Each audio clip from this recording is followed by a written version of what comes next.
New microphone, test. Okay. All right. Hope everyone had a good Labor Day. Bought a new mattress or whatever you're supposed to do for Labor Day.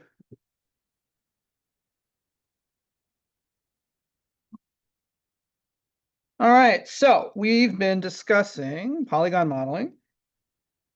And last week we kind of went through kind of the core stuff, which is playing around with subcomponents or subparts, which is like, when you build a model, you have vertices, yes, maybe. Edges, faces, right? We did tools that would do things like extruding, beveling. What else do we talk about? I don't know. We use division with like the loop cut, the knife tool. We talked about filling in empty spaces, like if you lost a face on your, model or something, you could fill that back in.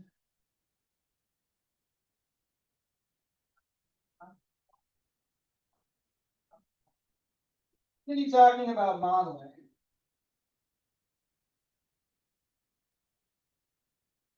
Go over some additional tools and additional techniques for making more organic type stuff. Okay. All right, so open up Blender.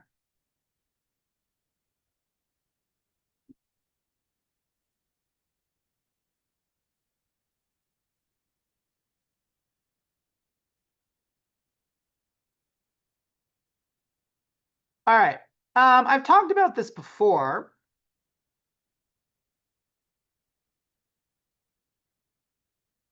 But the idea is there's something in modeling, 3D modeling, specifically polygon modeling. This is not a specific thing to Blender. This is like a general concept in 3D modeling. Let's say I have a cube, right? Like literally like this. This is a face, this is a face, this is a face, this is a face. And they all face, no pun intended, in different directions, right? So what we would say is like, well, there's like what we call a normal. The normal comes out of the face and it goes forward. Okay, but because every face on your model is kind of filling in slightly different directions, the normals go in different directions. Okay. The reason why normals are important is right now it doesn't seem like that big of a deal, but when we get to materials, which is like how to make our models look like something like glass, like metal or something like that, normals have to do with how Blender eventually is going to render light that bounces off the object. Okay. So we have to understand sometimes the normals might be wrong, and there's reasons for that I don't want to get into right now. So we may want to check to see what the normals are on our model, just to kind of double check. So I got this model here. Let's put it in solid mode. And if I want to check the normals of this model, what I can do is I can go up here. And if you scroll all the way down, sorry, here it is. Sorry, I lied. It's not, what you want is, so it's next to this, and it's this thing that kind of looks like you select vertices. I'm gonna click on it. And if you go down to it, it says literally normal.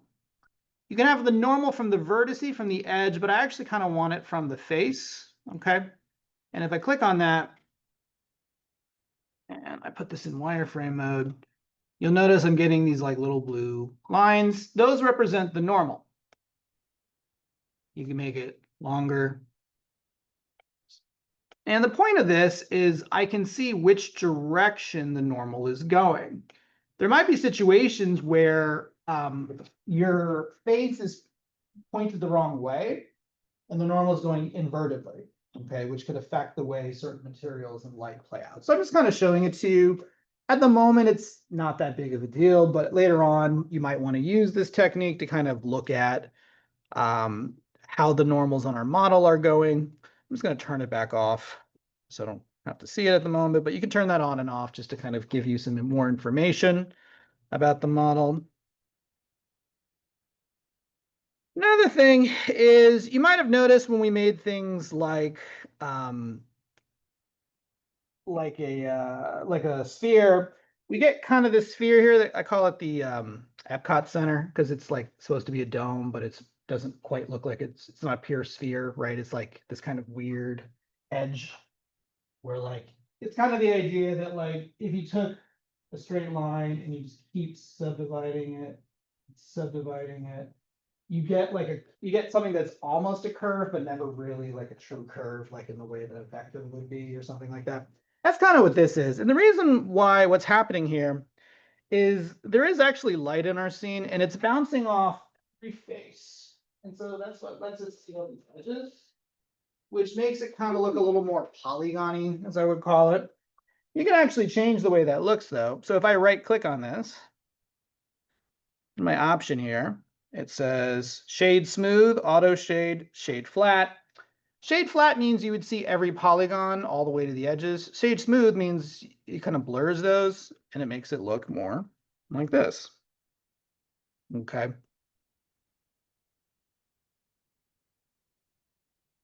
So that's some simple smoothing. We didn't even get into rendering yet, which is going to be its whole other thing when we get to rendering. I can kind of go the other way, bless you. If something's smooth and I want to see the edges, I can right click and do shade flat, and that would bring that back. Obviously, if it's like a cube, there is no curve, so it's always going to look flat. But this is more for objects that are kind of have a more rounded, bless you, edge. Where you might want to use this last option is if I took this object here, which is right now shading flat, and I shade smooth. It's shading this part, but sometimes that might cause issues with the flat areas. So if you do shade auto smooth, what that should do is keep the rounded areas round and the flat areas like this, where there would be no edge, that would make it flat. So what's actually happening here it says angle. So what it's saying is if the angle is below a certain amount, it will smooth it. And then if it's above a certain amount, it will not smooth. Remember that like a straight, like a right angle like this is 90 degrees in mathematics. This is currently smoothing anything that's below 30 degrees. 30 degrees would be like that roughly. So it's like, with something like, if you measured all those angles, those are going to get smooth, but nothing above 30. So you can decide how fine you want that to be. I could make it lower and it only smooths out things that are like 15 degrees and lower. I could raise it up, in which case more things would be smoothed out because it would accept a higher amount. In this case, it's not going to really change much, but if I lowered this, kind of, you can see here how it's still kind of rounding it out.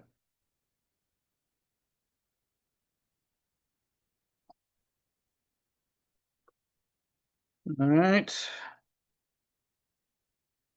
Next thing I'm going to talk about is annotation. Annotation is this button here. And what it allows me to do is to draw on my scene. So I get literally something like kind of a digital line here, and I could be like, okay,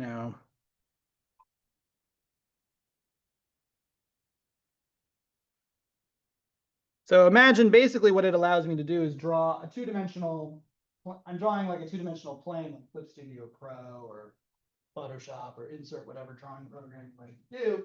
Those are obviously two-dimensional, right? But if this exists in space,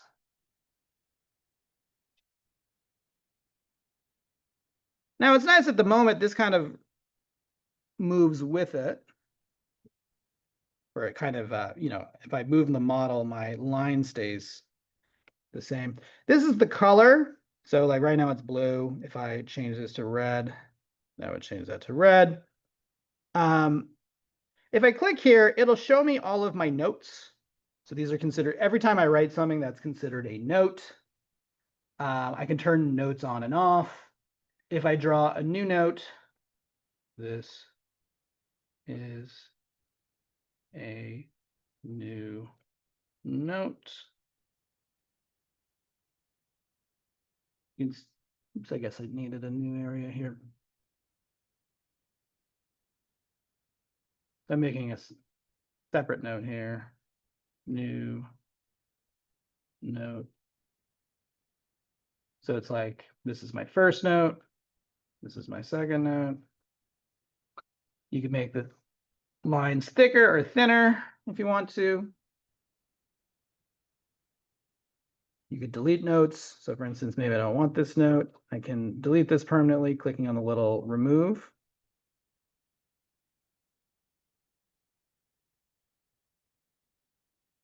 Under placement, it was set to view. View means like literally just like program. But what I'm going to do is I'm going to remove these notes that I made. And I'm going to set this to 3D cursor. This is a new note. When something is a 3D cursor, what that means is it exists in 3D space. So you can see that this particular note moves with my character.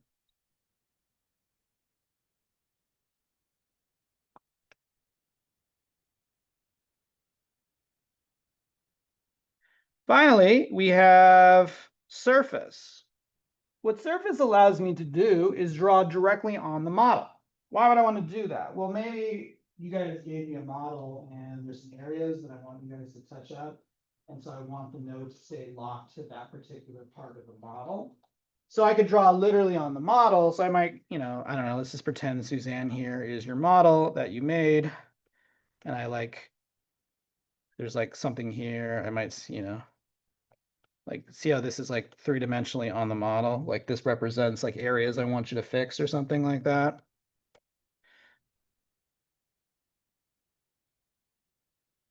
Okay, so that would be the surface, okay, meaning I'm literally drawing on the model.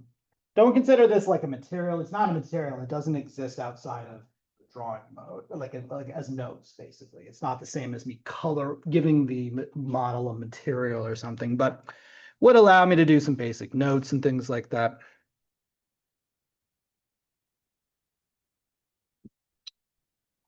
All right, so I got this model here, and sometimes we might want to sort of separate this model, meaning like I got a bunch of faces.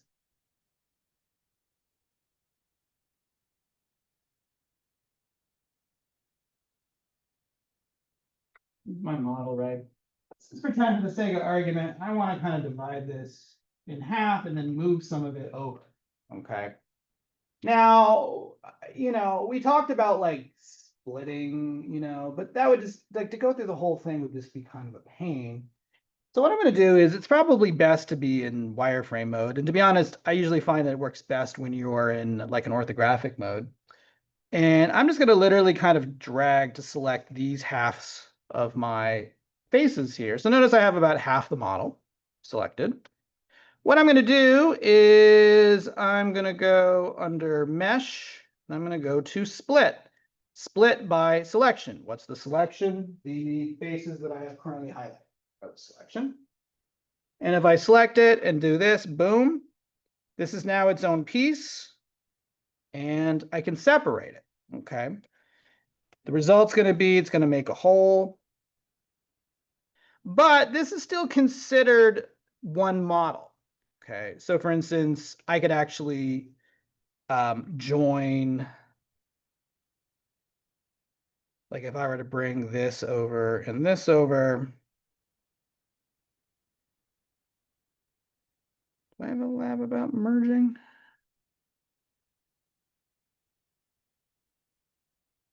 I should. I don't have a specific lab for this, but I'll show you. You can take any two open vertices and merge them together if they're part of the same model. So for instance, let's say I wanted to attach these. Right now they're separated. If I highlight both, I can go to vertex, or I should say mesh merge at center. What that means is it'll take my two vertices, merge them together into one between the two of them. That's what they mean by at center. And so now this is one model.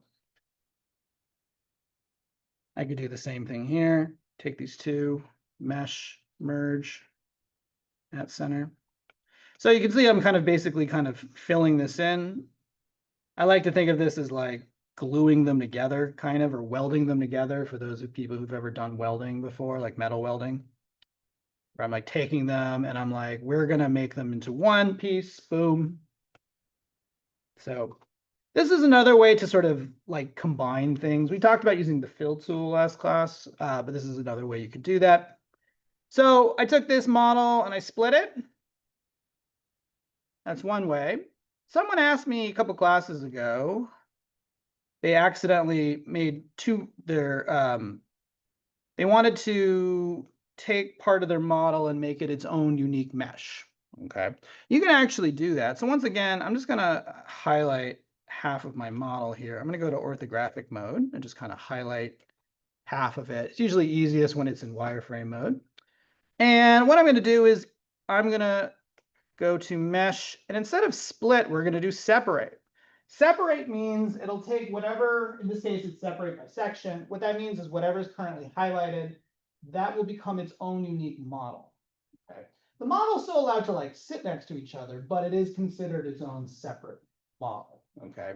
So you can tell this by looking at the outliner here, where right now there's a cone, and then after I do separate section, it makes a new piece called cone 1. So I don't know.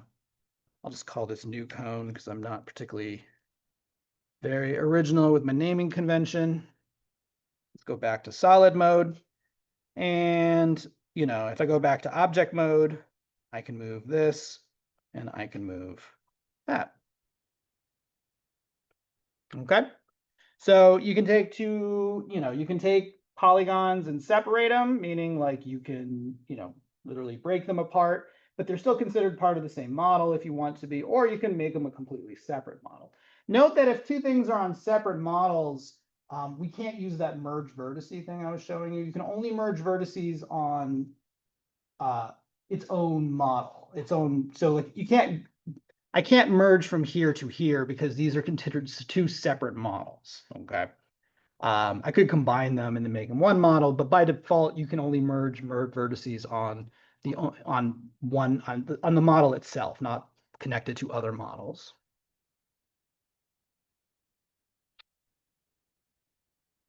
All right, I'll do one more and I'll let you guys try this out. I'm going to highlight my model here. And I'm actually going to go down below the loop cut to what's called the bisect, or we've talked about the knife tool before. But what I'm going to do is click and hold to get to what is called bisect. What bisect allows me to do is I'm going to put my model in orthographic mode here. And I'm just going to literally kind of, see I'm dragging this line. The way I like to think of it is like, you ever go to a magic show and they do that gimmick where they put someone in a box and they put those like giant, they're supposed to be razor blades, I guess, but they're like giant sheets of thin metal that divide the person. That's kind of like what this is. It's like, it's supposed to be, wherever I put this line, that's the division. It's going to divide my model into two parts based on wherever that line is. So if I let go,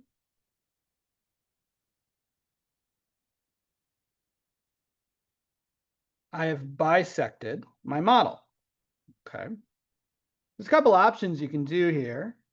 If I clear outer, do I have to do it afterwards?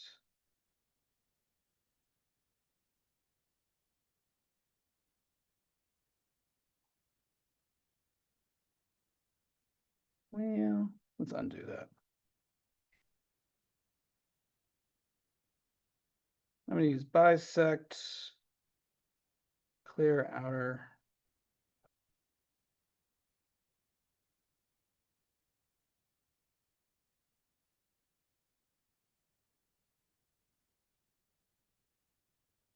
Yeah, when you do clear outer, the part that is to the right or the part over is going to be taken out.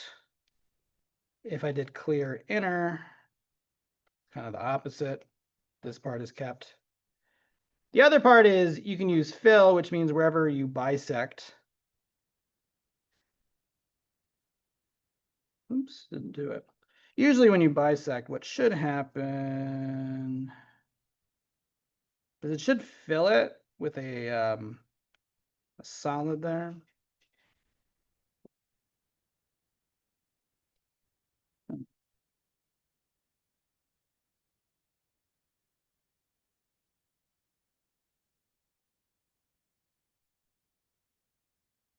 All righty, any questions about anything I talked about here?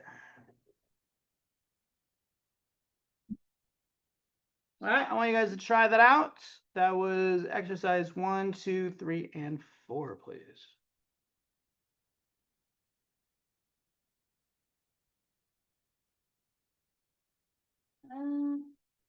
What's up? On the drill instructions, it doesn't have the section for bisecting there.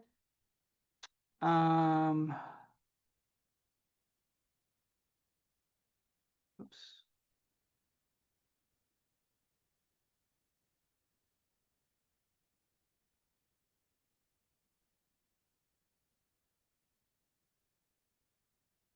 Yeah, sorry about that. I don't think I have that. I must have forgot to put that. So I'll fix that, but I can't do that right now.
All right, another minute or so.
Move on.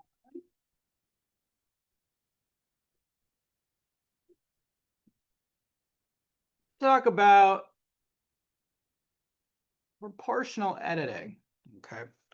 I have this plane here, and I put it into edit mode. You can see I have a bunch of vertices here. Okay.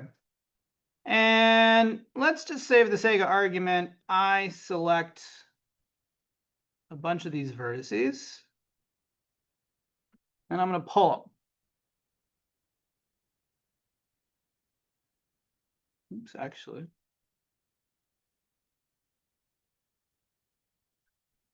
All right. So what's happening at the moment is they're all moving together.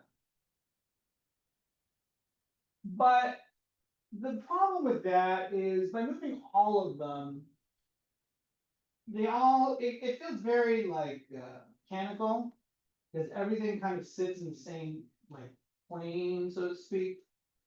Instead of having something like that, what I would like is there to be a little bit of what I call fall off.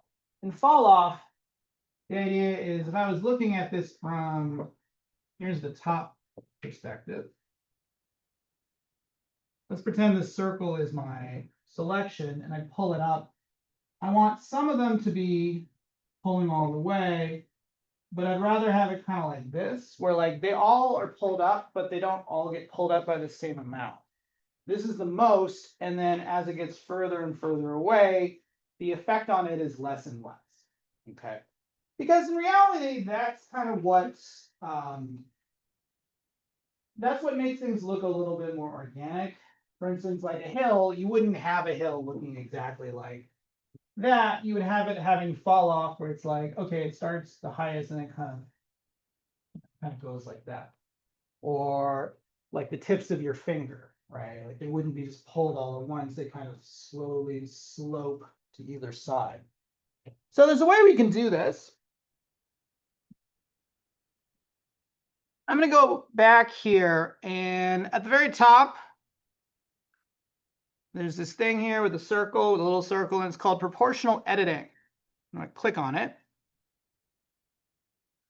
What proportional editing means is that, let's just say I choose, I'm going to go back here, and I'm going to choose these 4 vertices.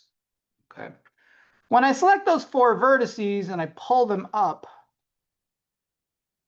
notice how it does pull those 4, but then it also affects the ones to the side, but less and less. Like these are affected more than this, and this kind of gets less than this. And then I end up kind of getting this kind of nicely curved piece. Okay. The way that you create this is if you actually, how do I do it? I guess I have to, yeah. If you click on this thing that kind of looks like a hill, this will show up. The size of your, of how much fall off is this proportional size. I can make that less or more. So the less it is, the smaller the range would be. So if I made it less, you can see it's still doing it, just not as much. That circle represents the range, and you can actually use your scroll wheel to make it bigger or smaller on the fly.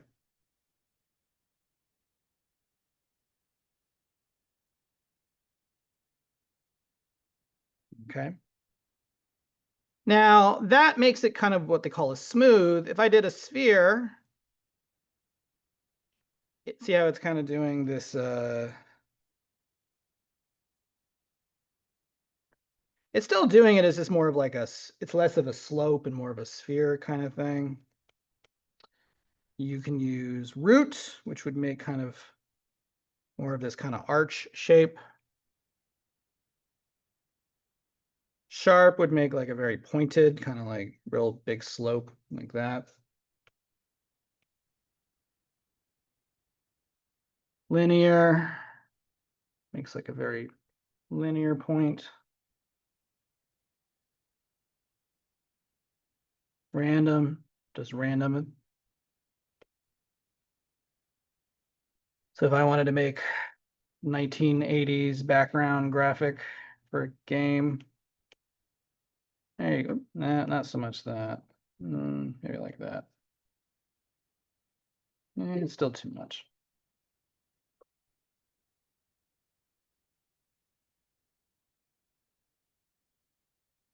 There you go. There's your polygon landscape you see in like every video game from the 80s and whatnot. Let's see how we can use this in other ways too. So I got this, I don't know, rectangular cube or whatever you want to call it. And it's been extruded a bunch of times, or at least I've divided it. So there's all this geometry, right? And what I'm going to do is, let's say,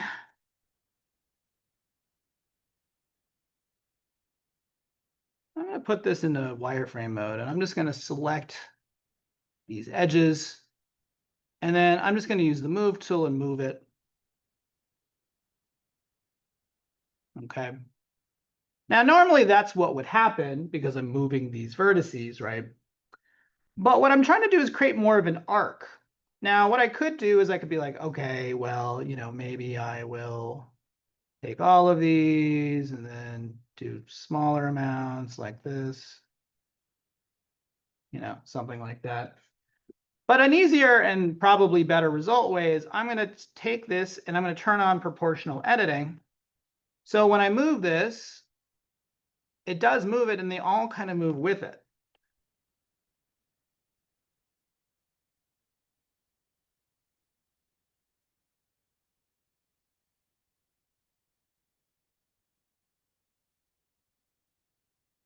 So see how that looks a lot more natural than it did when I was trying to do it myself? I could play around with some of the other ones, maybe like a sharp one. That could be good for like maybe a roof or something.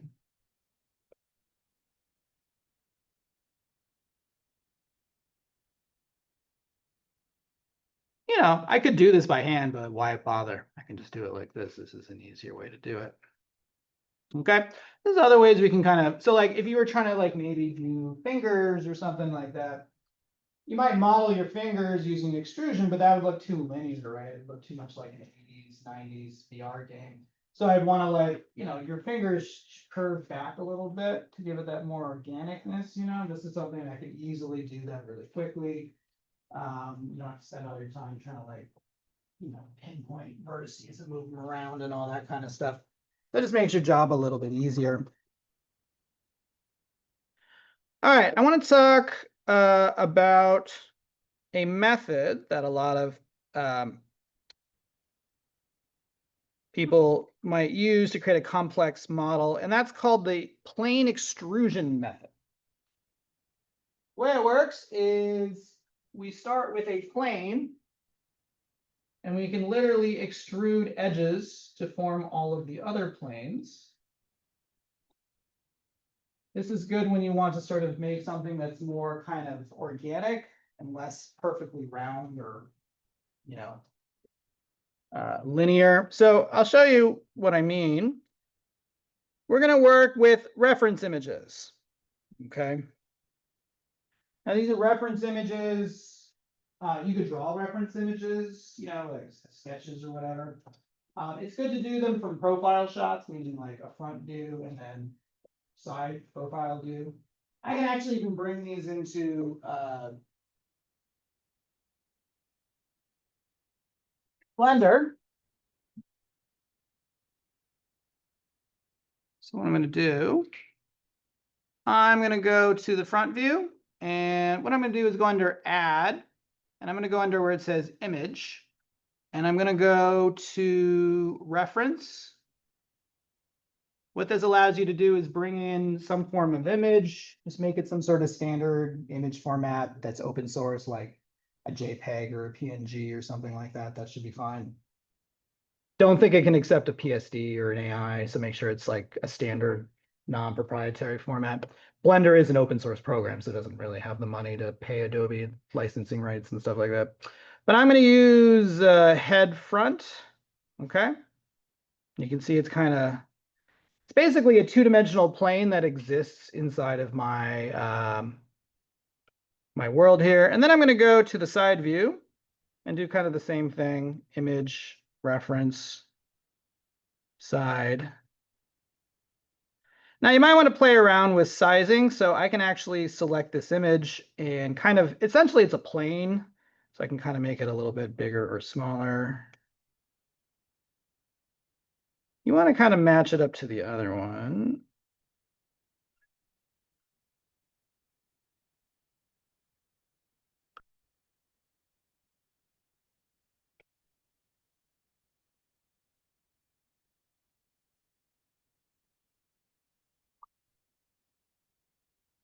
One thing is, if you want to play around with opacity, you can. So for instance, if you select an image over here in our properties panel, all the way at the bottom, there's this thing that looks like an image icon. Most of this is pretty much, this means what viewports you can see it in. Some people only want the references to exist in orthographic, but not in perspective. Some people, or vice versa.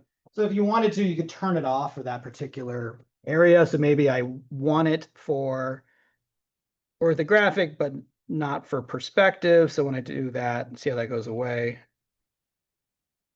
The same other would be for orthographic. I don't know why you wouldn't want it in orthographic, but hypothetically, let's say you didn't want it in orthographic. So this would turn it off for orthographic. The other thing is you can play around with opacity, turn on opacity, and then you can make it semi-transparent.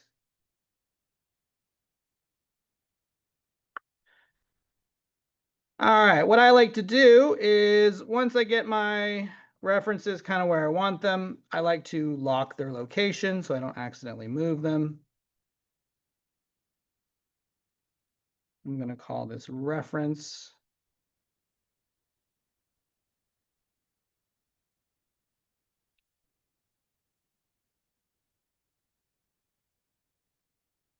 Okay, so they're both locked. All right, what I'm going to do is I'm going to go under object mode and I'm going to add a plane. Okay. Single plane. And what I'm going to do is I'm going to rotate this plane 90 degrees.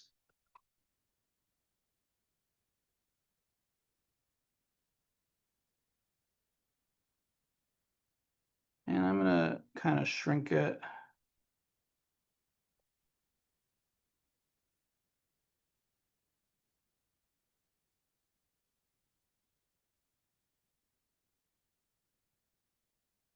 All right, so I got the plane kind of lined up here.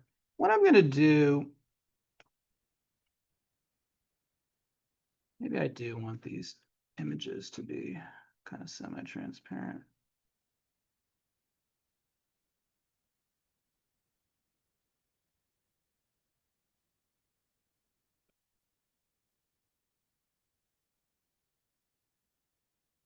All right. I got this plane here, and what I'm going to do is select an edge. And you can actually just extrude an edge. I'm going to go back to front view here. I'm going to extrude it and drag it down. Take this one and extrude it and drag it up. All right.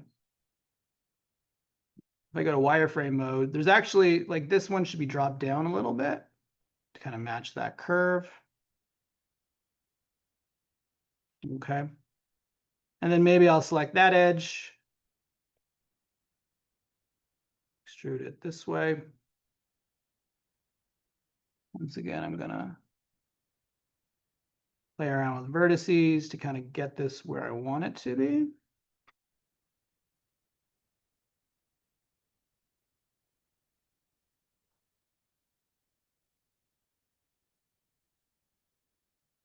I'm going to extrude this edge.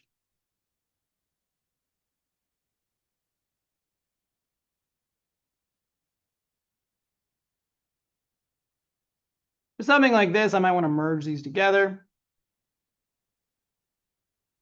If I feel like they're too separated from each other. And I'll do this one.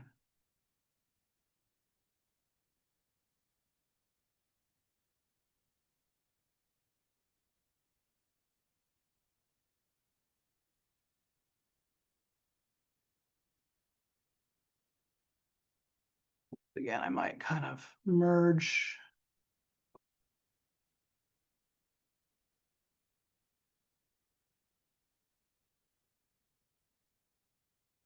All right. I got that flat plane. Now what I'm going to do is let's go to the side.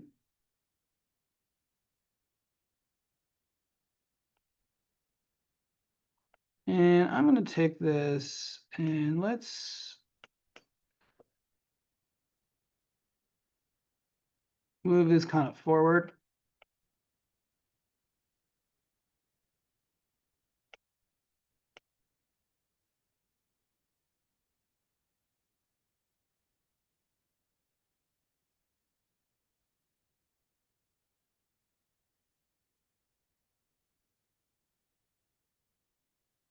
I'm going to kind of pull this one back a little bit.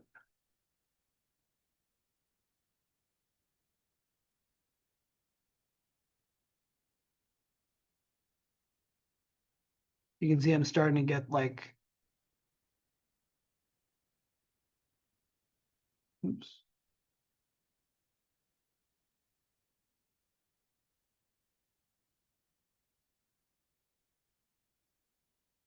Take this edge.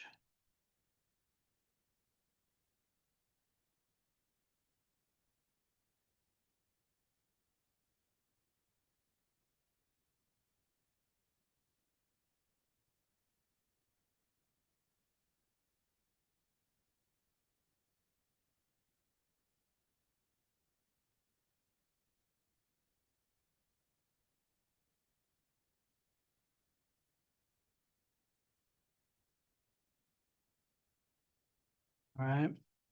And then maybe going back to this, it's like, okay, I'm going to pull that out.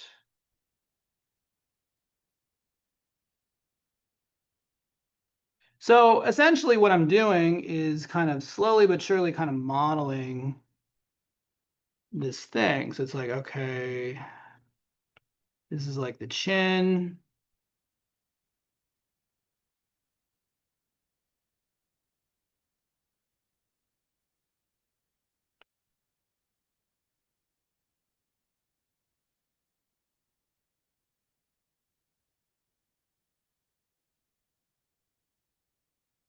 There's that line. And then it's like, okay, then this should come out and kind of meet that.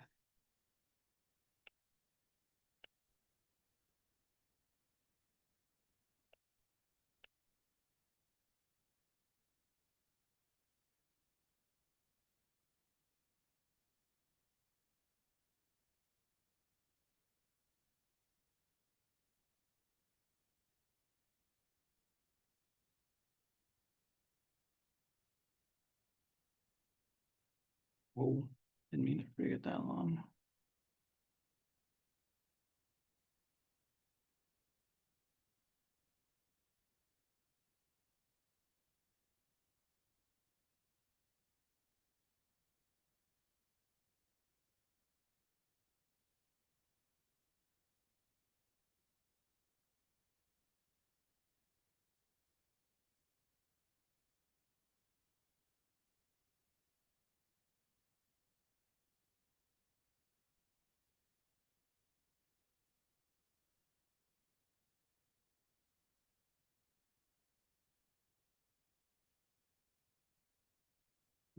Divide this, use the knife tool.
this stuff should come forward. So if I take this.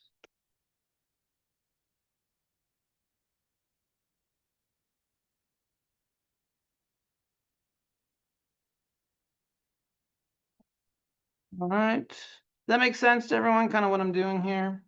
I'm basically, using them as references, pulling out the polygons as I need them.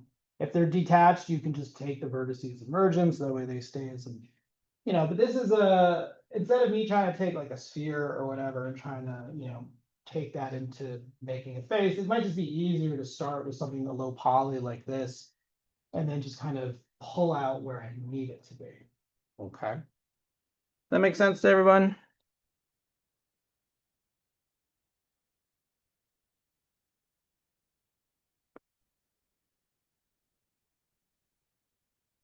All right, so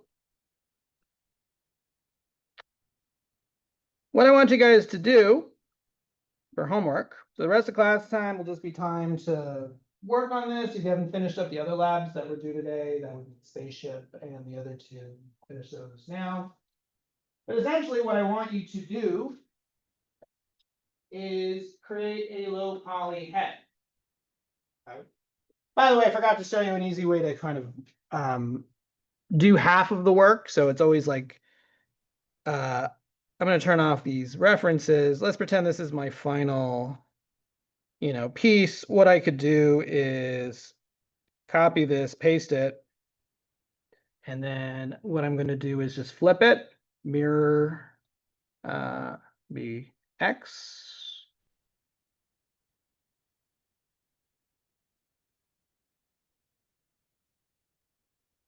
Then what you could do is, so here's my model, I could take both of these and then combine them.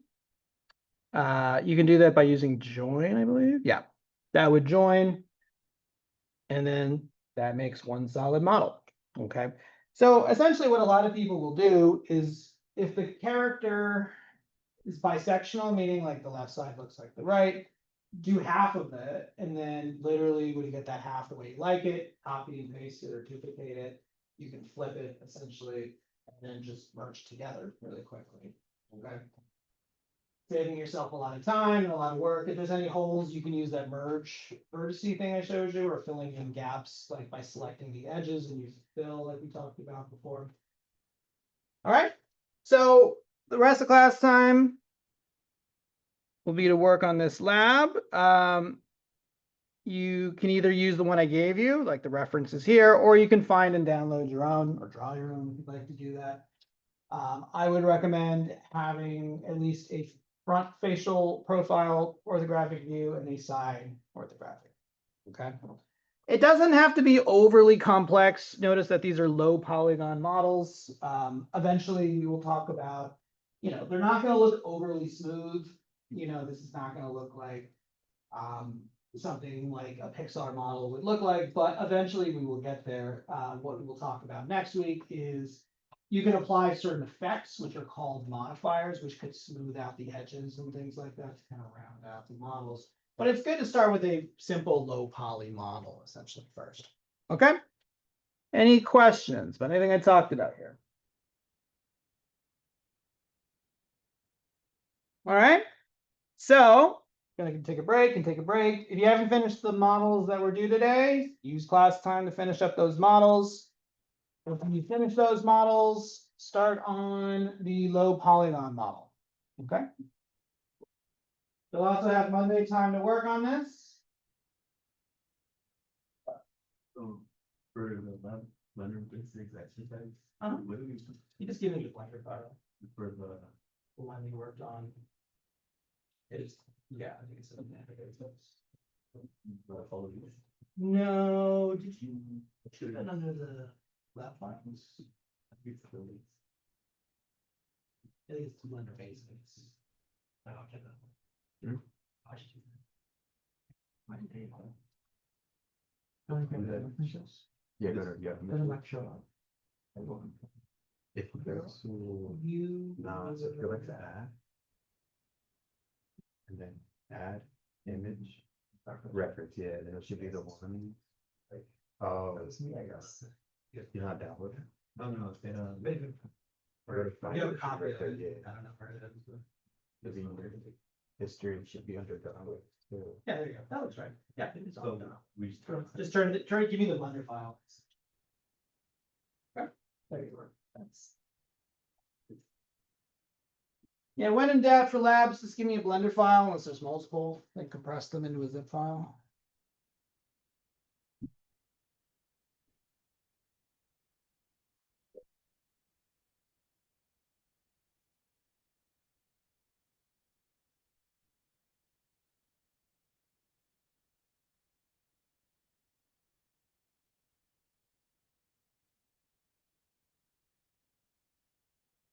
You have a chance to have a question.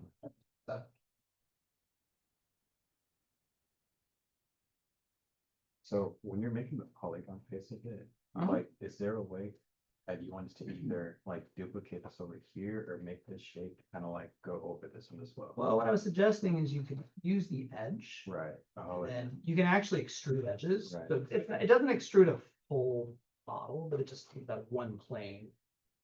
oh, And then you can like take this, move it down, move that up, you know, just like the way you would move around vertices. and then if I want to use the faces too, it'd be up Uh-huh. here, right? Because this one is just like that whole. That's face. the, yeah, so you can move around faces or whatever, Okay. just and- like you did for the.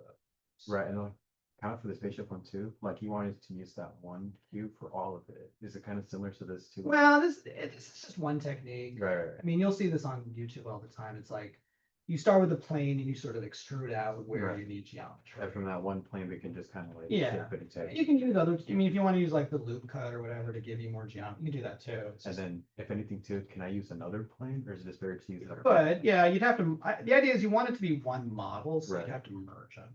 But yeah, you could do that. Okay, for sure, thanks.